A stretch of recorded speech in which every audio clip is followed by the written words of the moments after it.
கொண்டவர்கள் சமூக நீதி பேசுகிறார்கள், சாதியம் பேசுகிறார்கள், சமத்துவம் பேசுகிறார்கள். எந்த இடத்துல கொடுத்திருக்காங்க? ஏதாவது ஒரு இடத்துல கொடுக்க முடியுதா? கட்சிக்கு திராவிட முன்னேற்ற கழகத்திற்குள் சாதி இல்லை என்று யாராவது எடுக்க மாட்டாங்க. காரணம் என்ன அப்படின்னா, இது அவர்களுக்கான அரசியல். திராவிட அரசியல் என்பது சாதிகளை தனித்தனியாக பிரித்து வைத்து அரசியல் செய்வதற்கு பெயர்தான் திராவிட அரசியல். தமிழ் சாதிகளை பிரிக்கணும், தமிழரை தனித்தனியாக பிரித்து விட்டு அரசியல் செய்யணும், இது அவர்கள் நோக்கம். ஆனா நாம் தமிழர் கட்சி அதை உடைத்து சுக்குநூறாக ஆக்குவதற்கான வேலையை இப்ப செஞ்சுட்டு இருக்கு. நம்ம அண்ணா அடிக்கவரோ சொல்லுவார், நமக்கு கற்பிப்பாரு, இந்த திராவிடத்தை ஒழித்து விட்டால் இந்த மண்ணில் புரட்சி எழுந்துவிடும் என்று. திராவிடத்தை ஒழிப்பதற்கு தனியா போராட வேணாம், சாதி வாரி கணக்கெடுப்பு நடத்திட்டா போதும். தமிழ் சாதியில் எத்தனை பேர் இருக்கு அப்படி தெரிஞ்சுட்டா போதும். இந்த ஆட்சி அதிகாரத்தில் இத்தனை தமிழ் சாதிகள் இருந்தும் நமக்கான உரிமை, அரசியல் பகிர்வு, அங்கீகாரம் கிடைக்காமல் இருக்கிற காரணம் தெரிஞ்சு போயிடும். இதுல உள்ஒதுக்கீடு வேற கேட்டா சொல்றது, நல்ல ஒரு பர்சன்டேஜ் கொடுக்கறாங்க. இடஒதுக்கீடு கொடுக்கறதும் மாநிலத்தில் இருக்கக்கூடிய பீகார் முதலமைச்சர் அந்த சாதிவாரி கணக்கெடுப்பை எடுக்கிறார். ஏன் தமிழ்நாட்டு முதலமைச்சரால் முடியல? வாயிலே பேசுறீங்கல்ல, கருணாநிதியை விட மிக பவர்ஃபுல்லான பர்சன் ஸ்டாலின் அவர்கள் சொல்றாங்க, ஏத்துக்கிறோம். சாதிவாரி கணக்கை சரியான முறையில் எடுத்து பட்டியலிட்டு வெளியிடுங்க. வெளியிட முடியாது என்றால் இன்னும் ஒரு பத்திரிகையாளர் சந்திப்பு வெளிப்படையாக சொல்லுங்க, எங்களால் சாதிவாரி கணக்கெடுக்க எடுக்க முடியாது, அதற்கான அங்கீகாரம் எங்களிடம் இல்லை என்று வெளிப்படையாக சொல்லிவிட்டு தன் பதவியை ராஜினாமா செய்துவிட்டு கிளம்புங்கள். என் அறிவிச்சிருந்த மக்களே, ஒன்றை மட்டும் தெளிவாக சிந்தித்து வைத்துக் கொள்ளுங்கள். இந்த மண்ணில் எல்லாருக்கும் எல்லாமும் கிடைக்க வேண்டும் என்றால் இந்த மண்ணின் மகன் தலைவர் பிரபாகரின் வாரிசு அண்ணன் செந்தமிழ் சீமான் அவர்கள் இந்த மண்ணில் முதலமைச்சராக பதவியேற்றால் மட்டும்தான் அது எண்ணிட முடியுது. யாரு? ஒரே இந்தியா, ஒரே நாடு, ஒரே ரேஷன் கார்டு, எத்தனை குடும்ப தலைவர்கள், குடும்ப தலைவர்களுக்கு 1000 ரூபாய், மாணவர்களுக்கு எத்தனை பேர், மாணவர்களுக்கு 1000 ரூபாய், மாணவர்களுக்கு 1000 ரூபாய், சைக்கிள் கொடுக்கறதுக்கு, லேப்டாப் கொடுக்கறதுக்கு, இப்படி எல்லாத்துக்கும் என்ன தெரிஞ்ச இந்த அரசாங்கம் யார் யாரு எந்தெந்த சமூகம் அந்தந்த சமூக பிரதிநிதித்துவத்துக்கு எவ்வளவு விழுக்காடு கூட்டங்களிலும் பரவலாக பேசப்படுகிற முழக்கமாக இருக்கும்.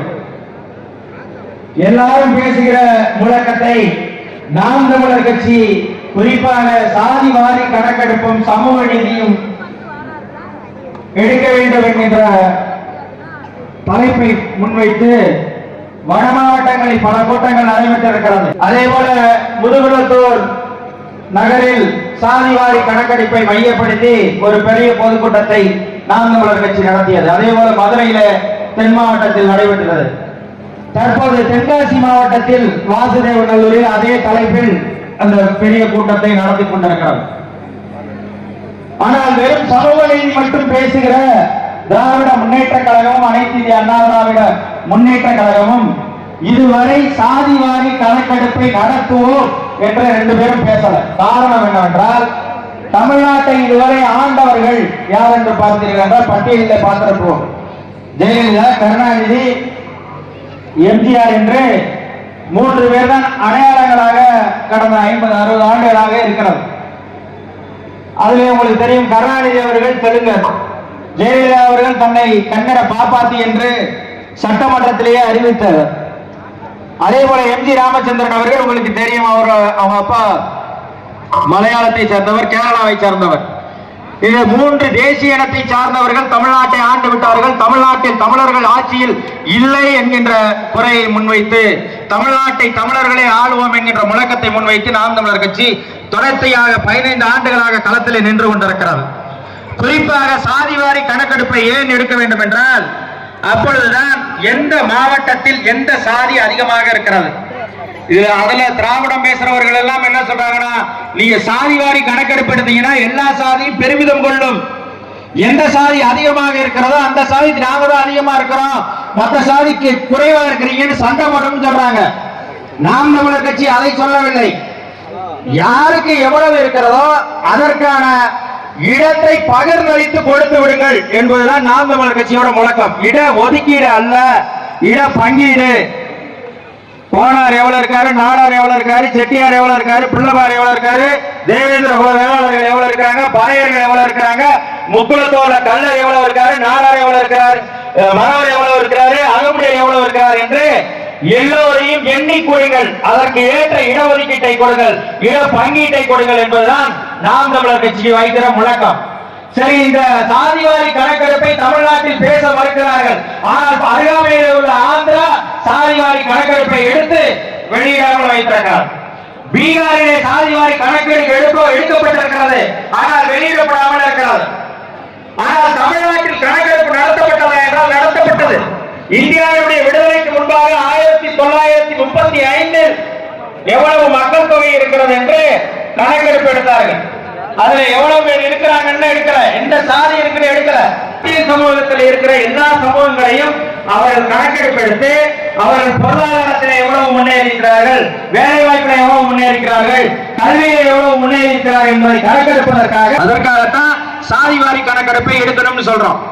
சரி, சாதிவாரி கணக்கெடுப்பை தமிழ்நாடு அரசு ஏன் எடுக்க மறுக்கிறது என்ற கேள்வி இருக்கிறதுல, ஏன் எடுக்க மறுக்கிறது என்றால் நம்ம எவ்வளவு இருப்போம்னு தெரிஞ்சிருக்கிறதுனால அவர்கள் எடுக்க மறுக்கிறார்கள். ஒரு புறம் அது இருக்கட்டும், ஆந்திராவில் எடுக்கிறாங்க, பீகாரில் எடுக்கிறாங்க. தமிழ்நாட்டில் ஏற்க மறுப்பதற்கு அவர்கள் பிற மொழியாளர்கள் இந்த மண்ணை ஆண்டு கொண்டிருக்கிறார்கள். அந்த சமூக மக்கள் எவ்வளவு குறைவாக இருக்கிறார்கள், ஆனால் இந்த நாட்டை ஆண்டு கொண்டிருக்கிறார்கள் என்ற கணக்கு வந்துவிடும் என்பதற்காக அவர்கள் எடுக்க மறுக்கிறார்கள் என்கின்ற குற்றச்சாட்டை நம்ம வைக்கிறோம். அவர்களும் எடுக்க மறுக்கிறார்கள்.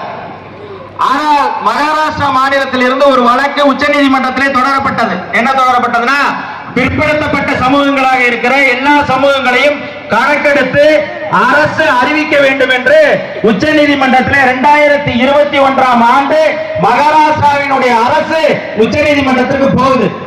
மத்திய அரசு பிற்படுத்தப்பட்ட மக்களை எவ்வளவு எண்ணிக்கையில் இருக்கிறாங்க, எந்த சாதி எந்தெந்த எவ்வளவு இடத்துல இருக்கிறாங்கன்னு நீங்க எண்ணி சொல்லணும்னு அவங்க வழக்கு போடுறாங்க. ஆனால் மத்திய அரசு, தற்போது ஆண்டு கொண்டிருக்கிற மத்திய அரசு சொல்லுது, என்ன சொன்னாங்கன்னா, உச்ச நீதிமன்றத்தில் அவங்க ஒரு மனு போடுறாங்க, பதில் சொல்லணும்ல, அதுக்கு ஒரு மனு போடுறாங்க. அந்த மனுவில் அவங்க சொல்றாங்க, இந்தியா முழுமைக்கும் கிட்டத்தட்ட 2430 சாதிகள் இருக்கிறது பிற்படுத்தப்பட்ட சமூகங்களிலே. மொத்தமாக கணக்கெடுத்து பார்த்தீர்கள் என்றால் 3500க்கும் அதிகமான சாதிகள் இருக்கிறது. அதனால் அவர்களை எண்ணுவது என்பது மிக சிரமமாக போய்விடும் என்று மத்திய அரசு தாக்கல் செய்யுது.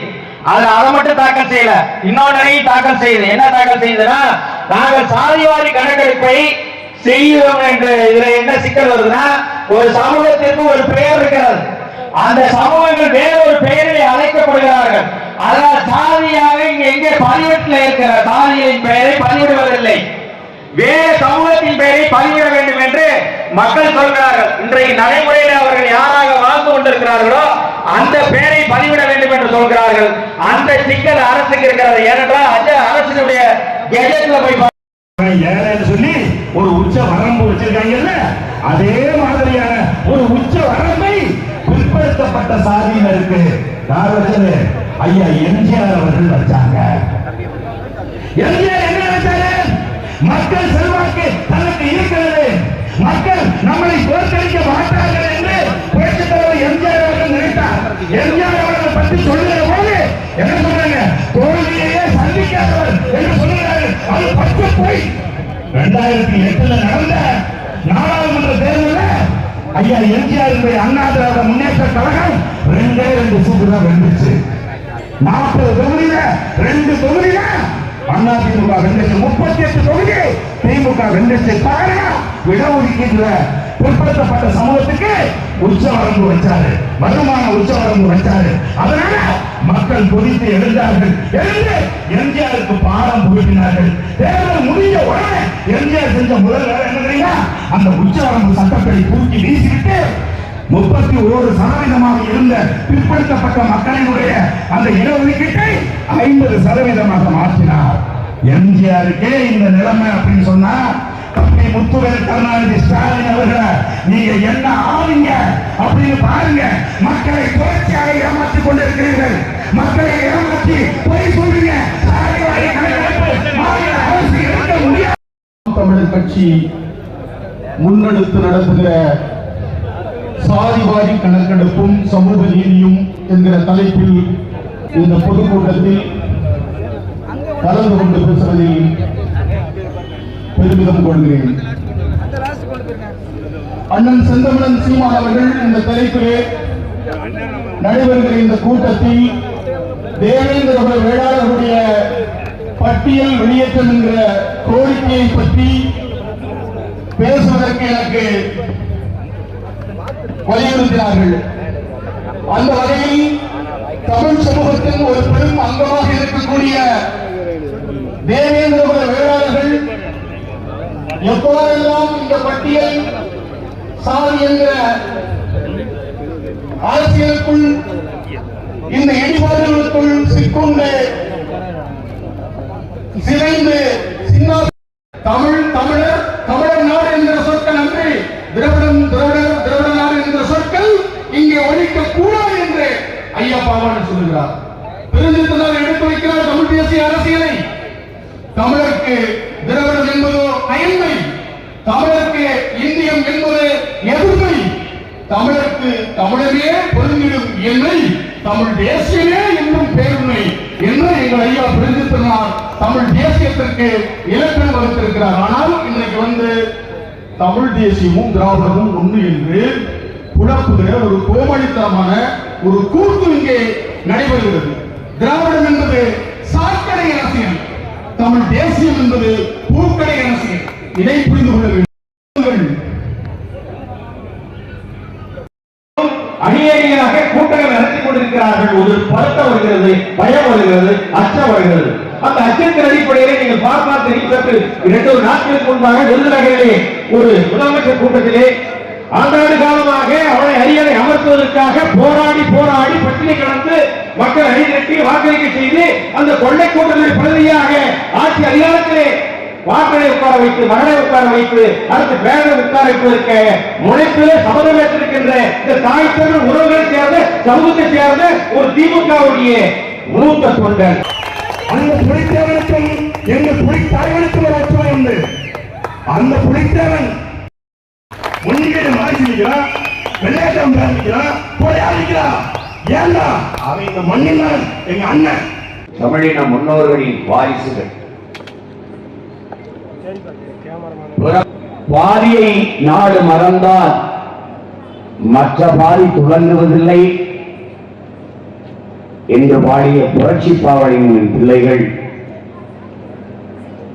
சாரிகள் இல்லையடி பாப்பா குலத்தாட்சி உயர்ச்சி சொல்லல் பாவம் நீதி உயர்ந்த மதி கல்வி அன்பு நிறைய உடையோர் மேலோர் என்று போதித்து பாட்டன் பெரும்பாவலன் பாரதியினுடைய பேரனும் பேத்திகளும்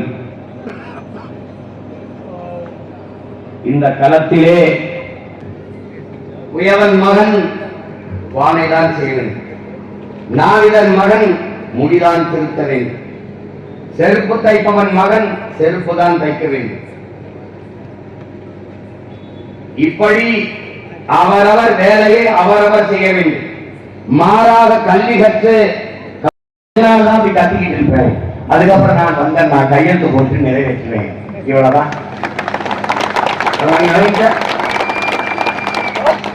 புரிஞ்சிச்சு நினைக்கிறேன். இதுதான் கதை தம்பி.